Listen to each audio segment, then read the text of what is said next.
Box office రికార్డులను షేక్ చేయడం power స్టార్కి అలవాటు. కానీ ఒక ఇంటర్నేషనల్ స్క్రీన్ మీద గ్లోబల్ ఆడియన్స్ని మెస్ప్రైజ్ చేయడానికి పవన్ కళ్యాణ్ ఒక అన్బిలీవబుల్ డ్రీమ్ ప్రాజెక్ట్ ప్లాన్ చేశారు. ఈ సినిమా జస్ట్ అనౌన్స్ అయితేనే థియేటర్లు దద్దరిల్లిపోతాయి. అలాంటిది ఆ ప్రాజెక్ట్ కోసం ఏకంగా జెరూసలేం, బేత్లెహేం వీధుల్లో పవర్ స్టార్ లొకేషన్స్ వెతికారు. టాలీవుడ్ హిస్టరీలోనే most unfortunate and most prestigious unreleased movie prince of peace, Jesus Christ బయోపిక్గా ఒక విజువల్ వండర్గా రావాల్సిన ఈ సినిమా అసలు సెట్స్ పైకి వెళ్లకుండానే ఎందుకు ఆగిపోయింది? ఈ క్రేజీ ప్రాజెక్ట్ వెనుక ఉన్న ఇంట్రెస్టింగ్ మిస్టరీ ఏంటి? ఈ వీడియోలో ఫుల్ డీటెయిల్స్తో తెలుసుకుందాం. స్కిప్ చేయకుండా ఎండ్ వరకు చూసేయండి. కథ ఎప్పుడు 2010లో స్టార్ట్ అయింది.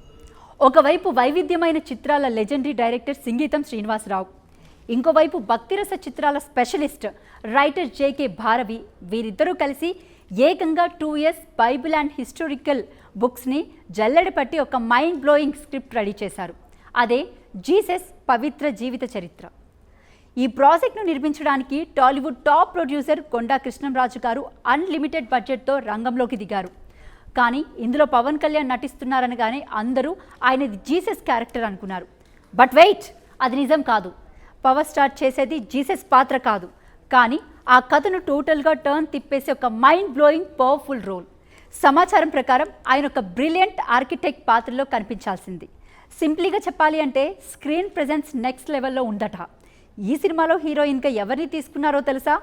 South Indian queen Anushka Shetty. అరుంధతిలో ఆమె పర్ఫార్మెన్స్ చూసి ఫిదా అయిపోయిన సింగీతం గారు ఈ సినిమాలో ఒక ఏంజల్ లాంటి క్యారెక్టర్ కోసం అనుష్కని లుక్ చేశారు. Pawan Kalyan, Anushka, just imagine that crazy guys ఈ సినిమా కోసం కేవలం టాలీవుడ్కే పరిమితం చేయకూడదు అనుకున్నారు. తెలుగు, హిందీ, తమిళ, మలయాళంతో పాటు డైరెక్ట్గా ఇంగ్లీష్ లాంగ్వేజ్లో ఒక ఇంటర్నేషనల్ పాన్ వరల్డ్ ప్రాజెక్ట్గా ప్లాన్ చేశారు. దీనికోసం పవన్ కళ్యాణ్, సింగీతం, ప్రొడ్యూసర్ టీం అంతా కలిసి ఎక్కడికి వెళ్లారో తెలుసా? Israel, Jerusalem, Jordan, Bethlehem. Yes, Jesus నడిచిన ఆ పవిత్ర నేల మీద నిలబడి లొకేషన్స్ రెక్కీ చేశారు. విజువల్స్ పక్కాగా రియలిస్టిక్గా ఉండాలని పవర్ స్టార్ స్వయంగా దగ్గరుండి అంతా చూసుకున్నారు. పవన్ కెరియర్లోని ఇదొక biggest dream project. Pre production work అయిపోయింది, లొకేషన్స్ ఫైనలైజ్ అయిపోయాయి. ఇక రేపో మాపో షూటింగ్ స్టార్ట్ అవుతుందనగా టోటల్ టాలీవుడ్ని షాక్కి గురి చేస్తూ ఈ ప్రాజెక్ట్కి అన్ఎక్స్పెక్టెడ్గా బ్రేక్స్ పడ్డాయి. అసలు ఏం జరిగింది? Why this collapse? దీనికి main reason the sky rocketing budget. అవును, international locations, global standard visuals effects, భారీ కాస్టింగ్ రెమ్యునేషన్లు. అబ్బో, మొదట అనుకున్న బడ్జెట్ అంచనాలు దాటిపోయాయి.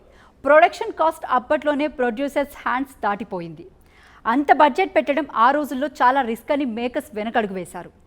టైం అండ్ బడ్జెట్ ఈ రెండే సినిమాను శాసిస్తాయి. కేవలం స్క్రిప్ట్ వరకే 2 ఏళ్లకు పైగా టైం పెట్టేసరికి పవన్ కళ్యాణ్ తన నెక్స్ట్ కమిట్మెంట్ అండ్ సినిమాలతో బిజీ అయిపోయారు. దాంతో ఈ prince of piece project sets పైకి వెళ్లకుండానే టాలీవుడ్ హిస్టరీలోనే ఒక మిస్టరీగా మిగిలిపోయింది.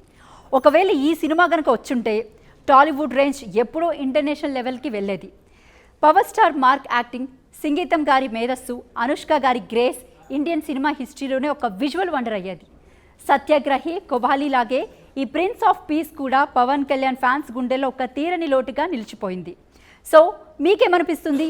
ఒకవేళ పవర్ స్టార్ ఈ ఇంటర్నేషనల్ ప్రాజెక్ట్ చేసి ఉంటే బాక్స్ ఆఫీస్ దగ్గర ఎలాంటి రికార్డులు క్రియేట్ అయ్యేవి?